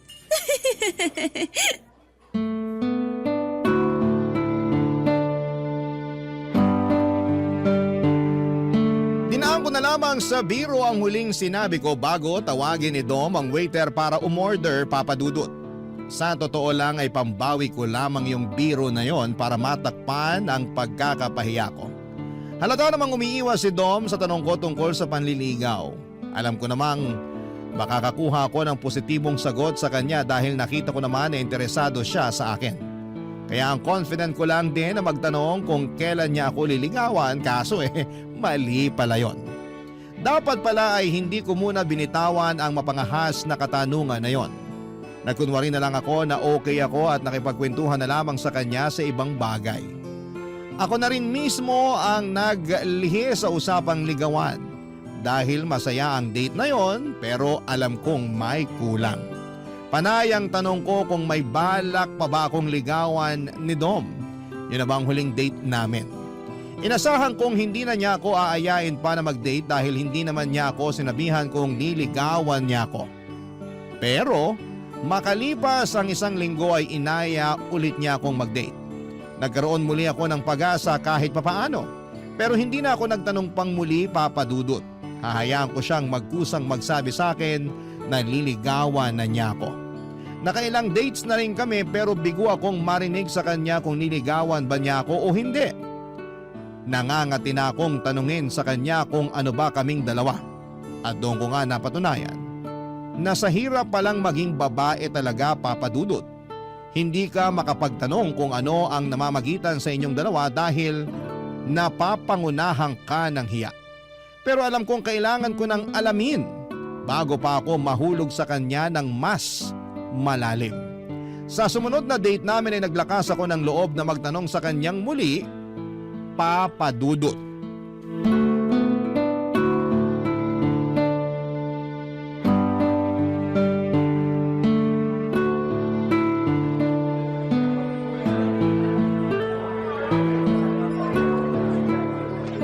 Ayos dito sa napili mong coffee shop ah. Hindi masyadong maraming tao. Para magkarinigan tayo ng maayos. Sa mga napuntahan kasi natin dati, ang ingay masyado. Sumakit lang lalamunan ko kakasigaw para lang magkarinigan tayo. Pasensya na. Mahina akong pumili ng lugar kapag nakikipag-date. Hayaan mo, sa susunod na date natin, ako na talaga ang mamimili. Tinawanan lang talaga ako. Order na tayo ng kape? Parang kailangan ko ng mga simsikmura ako. Teka, bago tayo magpaasim ng sikmura, may gusto lang sana akong itanong. Ano yun? Ang tagal ko na kasing gustong itanong to sa'yo, kaya lang nauuna lagi yung hiya ko. Uutang ka ba? Hindi ah! Mukha na ba talaga akong gipit sa paningin mo? Biro lang. Ang seryoso mo kasi. Seryoso nga kasi itong sasabihin ko. Ngayon pa lang parang gusto ko ng mga sim sa kaba ng sikmura ako. Dom, seryoso nga. Ano na bang nangyayari sa atin? Ay, hindi kita maintindihan. Panay ang labas natin. Pero hindi klaro sa akin kung saan ang punta nito. Anong sinasabi mo? Talaga bang wala kang alam sa mga sinasabi ko? Linawin mo kasi. May pag-asa bang maging tayo? Liligawan mo na ba ako? Kailan? Uy, ang dami mo naman tanong. Di ba dapat isa lang? Sige, tayo na ba? Eh, hindi pa naman kita nililigawan. Paano magiging tayo, hindi ba? Kaya nga ang susunod na tanong, kailan mo ako liligawan? Uy, dapat isang tanong lang. Huwag kang madaya. Huwag na sana tayong maglokohan, Dom. Sabihin mo na lang sa akin kung niligawan mo ako o hindi para alam ko kung saan ako lulugar. Gusto mo talaga malaman yung totoo? Oo naman. Yun lang naman ang kailangan ko eh. Meron akong balak ligawan na ibang babae. Eh bakit pala niyaya mo pa ako makipag-date? Masama ba? Single ka. Single ako. Wala namang sinasabi sa batas na bawal yun. Pero kung may balak ka ng ligawan na iba, eh di wag na tayong mag-date kasi wala rin naman pala tong patutunguhan. Sana kasi hindi ka na lang nagtanong eh. At kasalanan ko pa kung gusto ko maging klaro ang lahat sa atin? Sorry Rosie. Iba talaga ang gusto kong ligawan. Pero nai-enjoy ko naman na kasama ka. Nai-enjoy mo nga akong kasama, pero iba naman ang gusto mong makasama. Lugi! Rosie naman. Gets ko na. Huwag ka na magpaliwanag. So ito na ang huli nating date. Ganon. Siguro. Hindi siguro. Siguradong oo. Ikaw bahala. Ikaw naman nagdesisyon yan. Parang ako pa ang mali rito ah. Ikaw na nga to nagpaasa sa akin tapos parang ikaw pa tong lugi? Hindi kita pinaasa. Hindi ako makapaniwala sa mga sinabi ni Dom, Papa Dudut. Gusto pa niya akong baliktarin. Nainis ako at hindi na sumagot sa huling sinabi niya. Hindi raw niya ako pinapaasa? Ganon ba siya kasama? Matapos ang ilang gabi naming paglalandian, ilang buwan din niya akong hinarot at ilang gabi rin akong napuyat para mabenta ko ang sarili ko sa kanya para maligawan na niya ako sa wakas.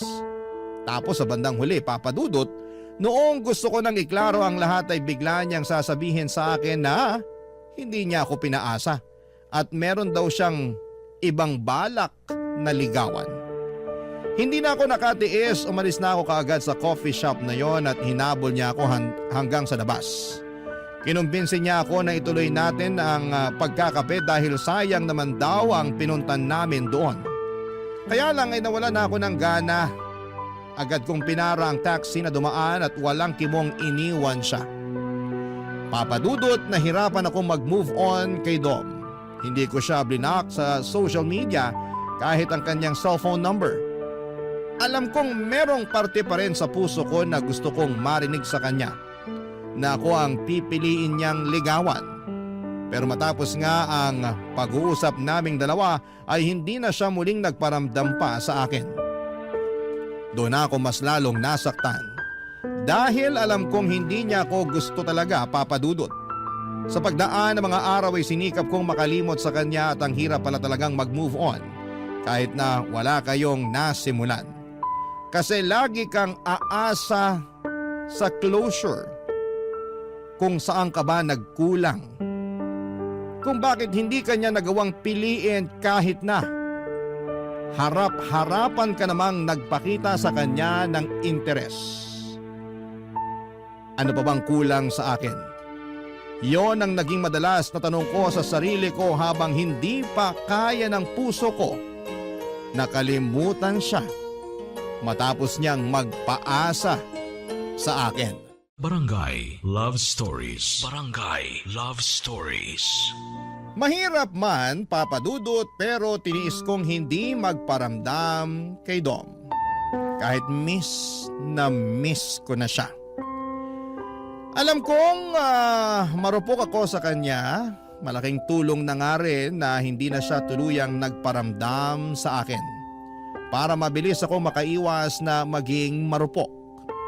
Sa pagdaan pa ng mga araw ay may mga sumubok na manligaw sa akin. Hinayaan ko naman sila na patunayan ang mga sarili nila. Pero parang may kulang, Papa Dudut. Parang hindi naman ako masaya sa piling nila. Tuwing nakakasama ko ang mga ibang manliligaw ko ay parang lagi ko lang na ikukumpara na mas masaya, noong kasama ko si Dom at kami ang nagde-date. Kaya wala ring napuntahan ang mga panliligaw nila sa akin at binasid ko na lamang sila kesa mapaasa ko lang sa wala. Talagang si Dom ang gusto ko pa rin. Pero klaro na sa akin na hindi niya ako gusto. Hanggang isang araw, nagulat na lamang ako nang biglang tumawag si Dom sa akin. Hindi ko sinagot dahil naunahan ako ng kaba na humalo pa sa kilig. Ibang panginginig ko noon at hindi ko alam kung sasagutin ko ba o hindi. Pero mas nangibabaw ang kagustuhan kong muling marinig ang boses niya. Nang sinagot ko ay nagpanggap akong busy at hindi na siya naaalala pa. Hanggang sa bigla niya akong inayang mag-date dahil na-miss daw niya ako. Lihim akong kinilig sa sinabi niya, Papa Dudut. Naisip ko na baka may chance na kaming dalawa. Kaya nung inaya niya akong mag-date ay hindi ako agad nakatanggi. Nag-date muli kami sa coffee shop kung saan kami naudlot. Baka naman sa pagkakataong yun ay matuloy na maayos ang coffee date naming dalawa, Papa Dudut.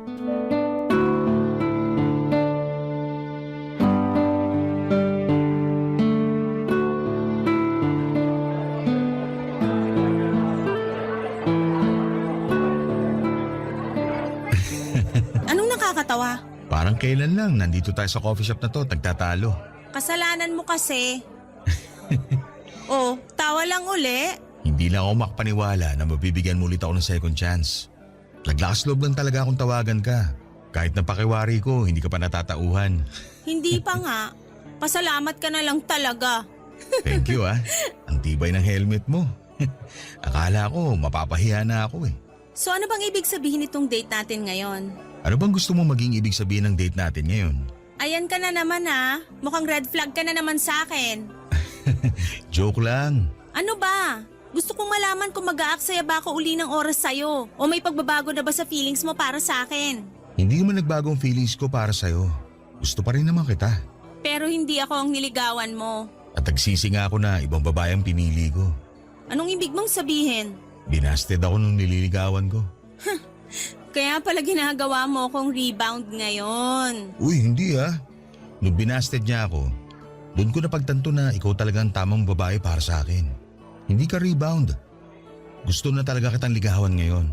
Nagkamali lang ako noon. Ganon din yun. Kasi kung hindi ka naman binasted nung babaeng yon, hindi mo na uli ako lalapitan. Hindi mo ako maiisipan na tawagan uli. Hindi totoo yan. Ang tagal ko nang gustong tawagan ka. Nauunahan lang ako lagi ng hiya. Saka nalilito ako sa inyong dalawa dati. Nung iniwan mo ako rito sa coffee shop na to, parang nasaktan ako. Gusto sana kitang tawagan nung gabi na yun pero ramdam ko galit ka pa rin sa akin. Talagang galit ako sa'yo. Pinaasa mo ako eh. Hindi kita pinaasa. Huwag mo na akong i-gaslight. Hindi ko alam ang ibig sabihin yan. At kung ano man ang ibig sabihin yan, wala akong pakialam kasi hindi ako ganyan. Hindi mo nga alam ang ibig sabihin ng gaslight tapos aangal ka na hindi ka ganun? Ang labo mo. Ayoko na nga maging malabo. Kaya nga sinasabi ko na sa'yo ngayon, pwede ba akong manligaw sa'yo? Sigurado ka na ba? Oo naman. Baka isang araw bigla mong ibabalita sa akin na liligawan mo na uli yung babaeng yon. Hindi na mangyayari yon. Ayoko na ron. Hindi niya deserve ang pagmamahal ko. Sa'yo lang to dapat. Alam mo talaga kung paano ako mahuhuli eh. Effective pa rin pala ang charm ko sa'yo ha. Hindi naman kasi nawawala yun. Eh di, pahay ka namang paligaw sa akin. Paano kung pahirapan ko yung panliligaw mo sa akin para makaganti lang ako sa pagpapaasa mo nun? Hindi kita pinaasa. Paulit-ulit na lang. Pinaasa mo nga ako. Huwag mo nang i-deny. Oo na lang para matigil ka na. Ayoko mag-away tayo. Sabihin mo na sa akin, ano na? Pwede na ba ako manligaw talaga? Oo nga. Basta wala nang bawian ha. Ang tanga ko naman kung iiwan pa kita. Natauhan na ako. Sure? Sure ako. Ikaw na talaga ang gusto ko. Kahit pahirapan mo pa ako sa panliligaw sa'yo. Bigyan mo na ako ng second chance, please. Hindi ka magsisisi. Promise. Bala ko pa sanang itago ang kilig pero hindi ko na kinaya. Napakagatlabi na lamang ako sa sobrang kilig habang nakatitig sa mga mata ni Dom. Sa wakas, may part 2 na ang love story namin. Talagang kailangan lang sigurong maligaw ni Dom sa ibang babae para mahanap niya ang daan pabalik sa akin. Nawala tuloy ang galit ko sa kanya. Natunaw lahat ng inis ko sa kanya lalo na noong hinawakan niya ang kamay ko at saka hinalikan. Pagkatapos noon ay humiling siya na kung pwedeng makahalik sa aking pisngi. Pinayagan ko naman siya at pagkatapos noon ay nagkusa akong halikan ang kanyang mga labi. Parang nag-init ang pakiramdam ko nang mahalikan ko siya. Ramdam kong ganun din siya. Hindi na nga kami naka-order ng kape dahil inaya niya akong magkape na lamang sa bahay niya. Agad naman akong pumayag, Papa Dudut. Mas gusto ko roon para masolo namin ang isa't isa. May nangyari na nga sa aming dalawa. Kahit sabihin pang parang nagmadali akong ibigay sa kanya ang pagkababae ko, ay wala po akong pakialam, Papa Dudut. Lalo't nakikita ko naman sa kanya na interesado na siya sa akin. Panay ang labas namin, lagi kaming magkahawak kamay, panay pa nga ang regalo niya sa akin ng bulaklak at tsokolate. Lagi rin niya akong binibilahan ng maliliit na teddy bear kapag sahod niya. Ramdam na ramdam ko talaga na seryoso na siya sa akin. At hindi ako nagsisisi na binigyan ko siya ng second chance para matuloy ang naudlot naming pagtitinginan. Hanggang isang araw, bigla na lang siyang nagka-cancel ng mga date namin. Nalimitahan na rin ang pag-uusap namin at parang lagi siyang nagmamadali, Papa Dudut. Hindi na rin niya ako binibigyan kahit na isang peraso ng tsokolate kahit sahod niya. Isang araw, nilahad niya sa akin ng dahilan sa parehong coffee shop kung saan kami madalas na magligawan, Papa Dudut.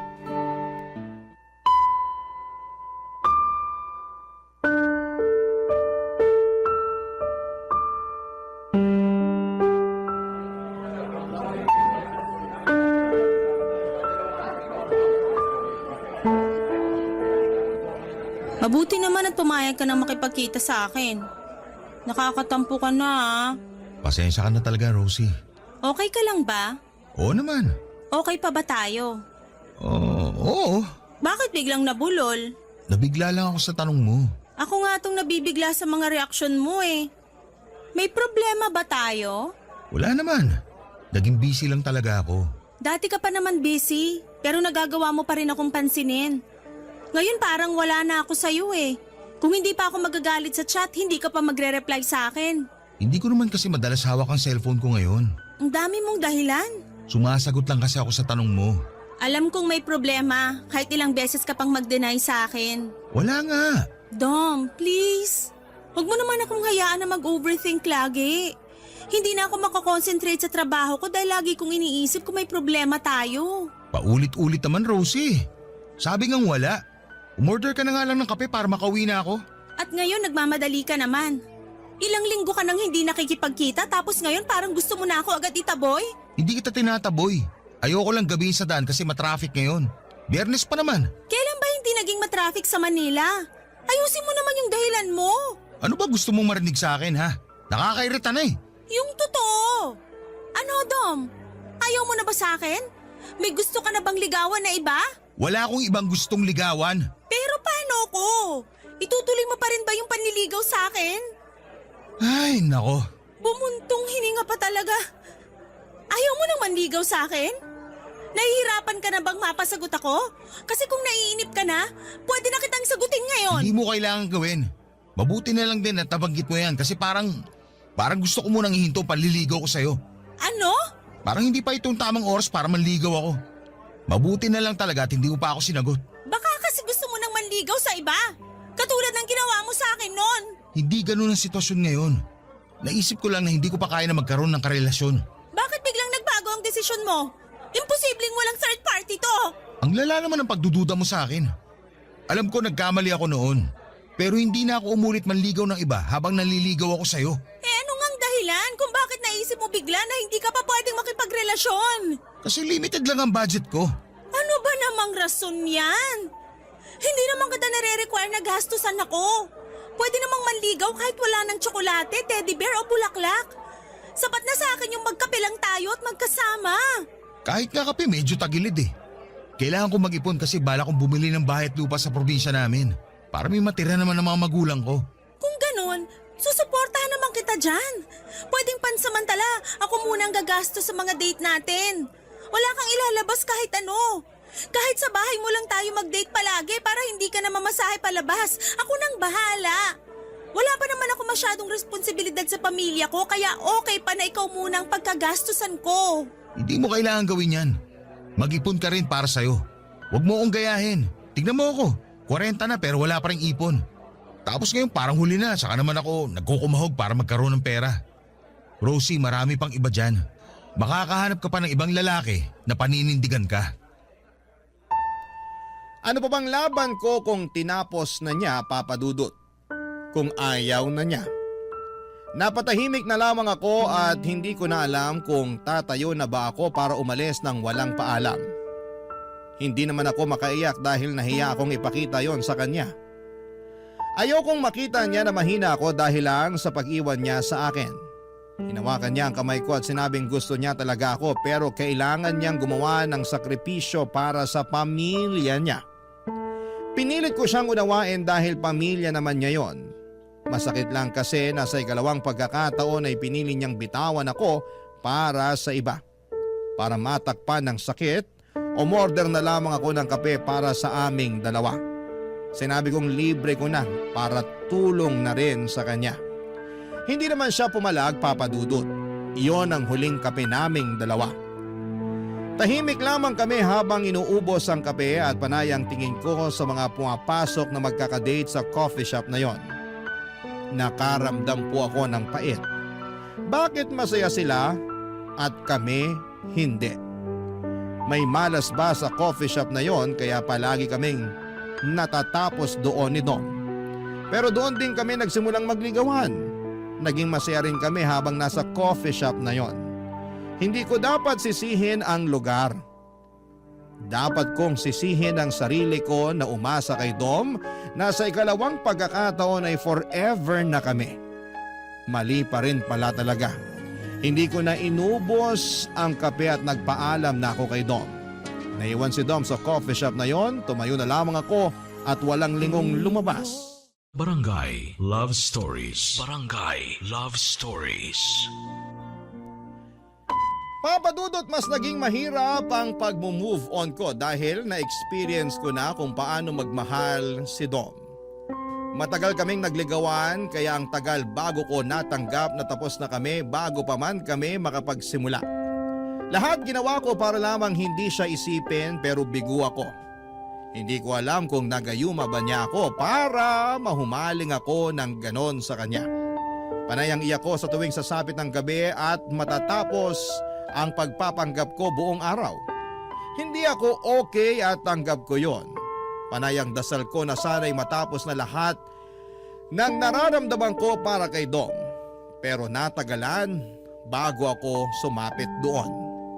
Ilang buwan na ang lumipas pero hindi pa rin ako handa at ang puso ko nakalimutan siya, Papa Dudut. Alam kong siya pa rin pero wala na akong magagawa kundi tuluyan na siyang bitawan. Sa pagdaan pa ng mga araw, medyo gumaan naman kahit papaano ang nararamdaman ko. Unti-unting nawawala na yung sakit. Nakakayanan ko na rin sa wakas at nabawasan na ang mga gabing umiiyak ako. May mga araw na rin na nakakalimot na ako sa pangalan niya. Masaya na ako kahit papaano, kahit yon pa lang ang inaabot ko sa pag-move on ko sa kanya. Hanggang isang araw noong handa na ang puso kong talikuran siya ay saka naman siya biglang nagparamdam sa akin. Kakagising ko lamang isang umaga ng linggo nang matadtad ang cellphone ko ng maraming text mula kay Dom. Puro pag-amin na nami-miss na raw niya ako at hindi niya kayang mawala ako sa buhay niya. Papa Dudut, aminadong nakaramdam ako ng saya at kilig pero ano ba ang plano niya? Nireplyan ko siya at tinanong kung kumusta siya. Wala siyang ibang naging sagot kung hindi gusto niya akong makita. Doon muli sa coffee shop kung saan kami natapos. nagsimula at natapos muli. Ano na kaya ang susunod para sa aming dalawa, Papa Dudut?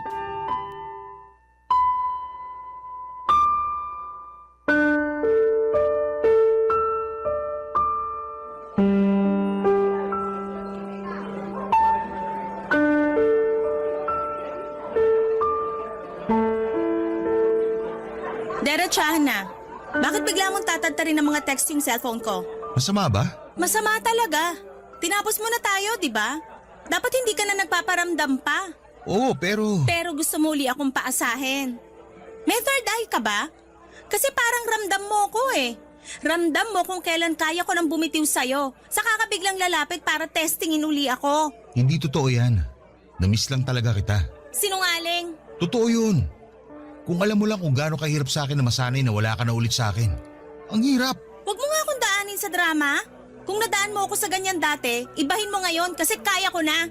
Kaya ko nang bitawan ka. Kung totoo yan, bakit nandito ka ngayon? Bakit parang nakakapit ka pa rin sa ating dalawa? Kasi, curious ako. Curious o gusto mo pa rin ako? Curious. Yun lang talaga. Hindi ako naniniwala. Kita ko sa mga mata mo na namiss mo rin ako. At masaya kang nakita ako ngayon. Ang kapal din naman ang mukha mo. Kinakapalan ko na talaga ang mukha ko para lang maamin sa'yo ang totoo. Namiss kita, Rosie. Ang hirap pala na wala ka sa buhay ko. At bakit ngayon lang yan? Ilang buwan mo akong hinayaan? Kasi alam mo naman may kailangan ako isakripisyo, hindi ba? Ako na lang lagi sinasakripisyo mo kapag nagigipit ka. Kasi alam ko maiintindihan mo ako. Kasi wala naman akong ibang choice. Kahit hindi kita intindihin, wala pa rin ako ibang magagawa kundi tanggapin yung pagtalikod mo sa akin. Wala na ako ibang masasabi kung hindi sorry. Yun lang ang kaya kong gawin. Sana pala hindi ka na lang nakipagkita kung sorry lang ang sasabihin mo. Kasi okay na ako eh, kahit hindi ko yan matanggap sa'yo. Pero hindi okay sa akin na hindi makahingi ng sorry sa lahat ng nagawa ko sa'yo. Patawarin mo sana ako. At kung mapatawad kita ngayon, anong mangyayari? Kung meron man akong gusto mangyari ngayon, walang iba kundi magkaayos tayo at sana mabigyan mo ako ng third chance. Third chance mo mukha mo. Wala na ba talagang pag-asa, Rosie? Isipin mo lahat ng ginawa mo sa akin. Saka mo itanong kung dapat ba kitang bigyan ng third chance. Alam ko mahirap na pagbigyan mo ako ulit ngayon. Pero makakasiguro ka na hindi magiging mali ang desisyon mo kapag bumalik ka sa akin. Natuto na ako. Na-realize ko na hindi ko kayang wala ka. Tapos iiwan mo uli ako kapag may gulo na naman sa buhay mo. Hindi na mangyayari yun. Kung may problema man ako, hindi na ako bibitaw. Natuto na nga ako. Ayoko nang mahalin ka, Dong! Nakakainis ka! Halika nga rito! Yakapin mo ako! Ibig sabihin, pasado na ako sa third chance? Ayaw mo yata eh! Gusto, syempre. Gustong gusto ko.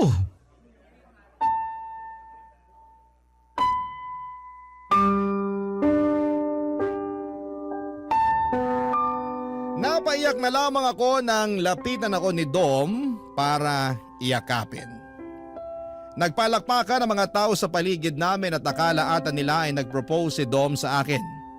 Hindi naman namin sila kinorek dahil masyado kaming masaya noon, Papa Dudut. Yung manager nga sa coffee shop ay nag-offer ng libreng 2 tol Amerikano para sa aming dalawa. Masaya daw sila na doon namin piniling i-celebrate ang panibagong milestone sa buhay namin. Kahit papaano ay gumaan ang pakiramdam ko at naisip kong tama lang na bumalik ako kay Dom. Parang sign yun ng Diyos na nasa tamang tao ako dahil lahat ng tao sa paligid namin ay masaya para sa amin. In-enjoy namin ang libreng kape at nang maubos namin yon ay inaya niya akong pumunta na sa bahay niya para maglambingan. Muli na namang may nangyari sa amin, Papa Dudut. Namiss namin ang isa't isa at ramdam ko yon sa bawat hawak sa akin ni Dom. Dinoble ni Dom ang pagbawi niya sa mga pagkukulang nito sa akin. Naramdaman ko na parang muling may nagbabago na sa kanya. Kahit may mga problema siyang pinagdaraanan ay sinisigurado niyang hindi na niya ako basta-bastang bibitawan. Talagang nagbago na siya. Minahal ko na siya at hindi ko na pinatagal pa ang panliligaw niya.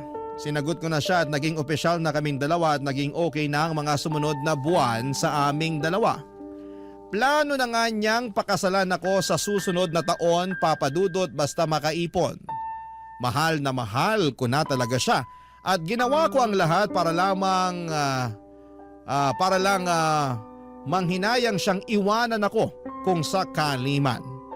Wala na akong ibang lalaking gustong makasama kundi siya lamang, Papa Dudut. Ilang beses akong nagdarasal sa buong araw para lamang magpasalamat dahil binalik niya sa akin si Dom. At nang sumapit nga ang 3rd monthsary namin, inaya ko siyang mag-date muli sa coffee shop na paborito namin, kung saan nagsimula ang lahat, Papa Dudut.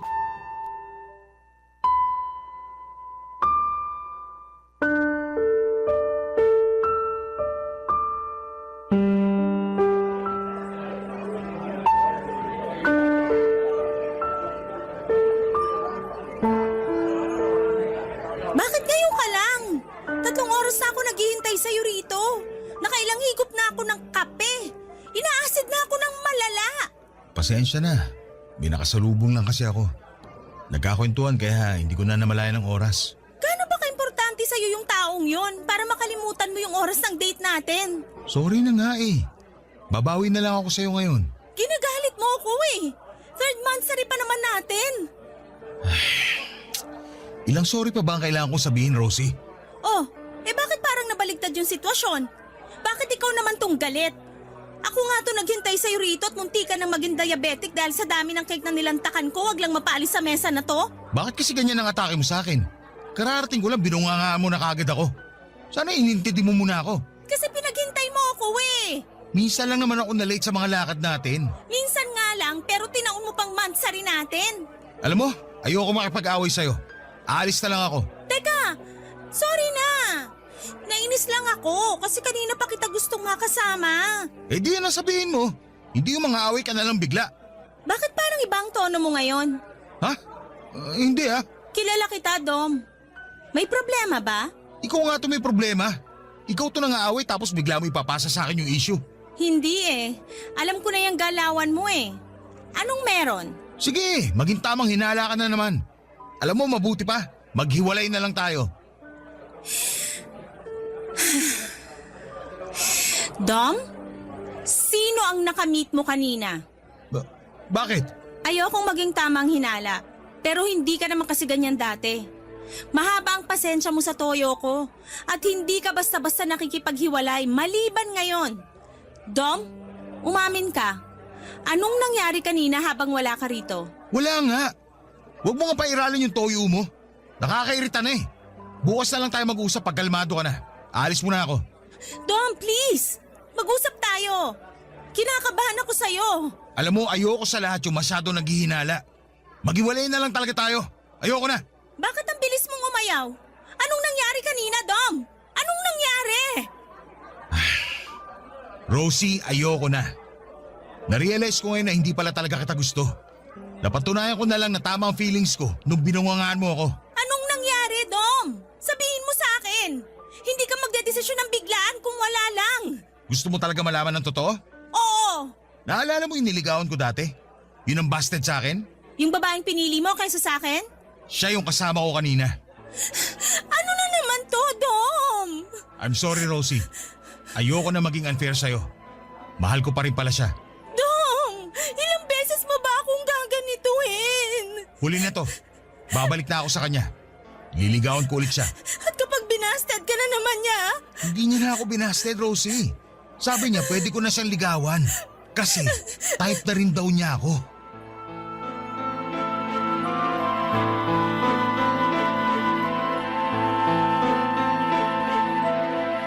Para akong tanga na napatitig lamang sa masayang mukha ni Dom. Ganon lang ba yon, Papa Dudut? Kapag naisipan niyang bumalik sa iba, ako naman ang bibitawan niya at ako naman ang kawawa. Ako na naman ang sinakripisyo niya. Aalis, babalik, aalis, babalik, aalis, at hindi na magbabalik.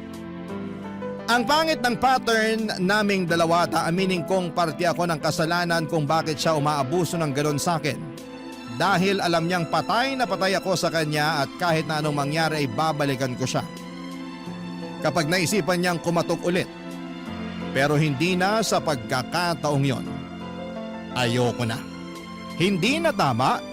Wala akong ibang naramdaman kundi galit ng mga oras na yon. Kinuha ko ang kapeng nasa mesa, tumayo ako at sakay binuhos yon sa ulo niya. Pasalamat siya at malamig na ang kape at nang hinayang ako na sana ay pinainit ko muna yon bago ko ibinuhos sa kanya, makaganti lamang. Nagpalakpakan ng mga tao na nakarinig ng usapan namin. Sa unang pagkakataon ay nagkaroon ako ng lakas ng loob na magpatuloy na lumabas na sa coffee shop na yon at sa buhay ni Dom. Hindi na ako muling naging marupok sa kanya kahit noong isang beses na muli siyang humingi ng chance dahil nalaman niyang pinaasa lang pala siya ng babaeng yon. Napangisi na lamang ako, at least ay naramdaman niya ang nararamdaman ko sa mga pagpapaasa niya sa akin noon.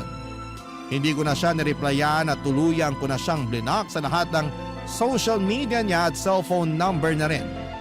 Natanggap ko nang ganun talaga siya at tinanggal ko na siya sa sarili ko sa katoksikan niya. Sa ngayon ay masayang-masaya ako na natauhan na sa wakas sa paghabol ko sa maling pagmamahal at maling tao. Natagalan lang bago ako makarating doon, pero ang pinakaimportante ay nagawa ko naman, Papa Dudut, at hindi na ako uulit pa. Maraming salamat po, Papa Dudut, sa pagbasa ng aking liham. Tagahanga talaga ako ng inyong #1 radio station at #1 radio show sa Barangay Love Stories sa Barangay LS 97.1. Ang inyong forever kapuso at kabarangay, Rosie.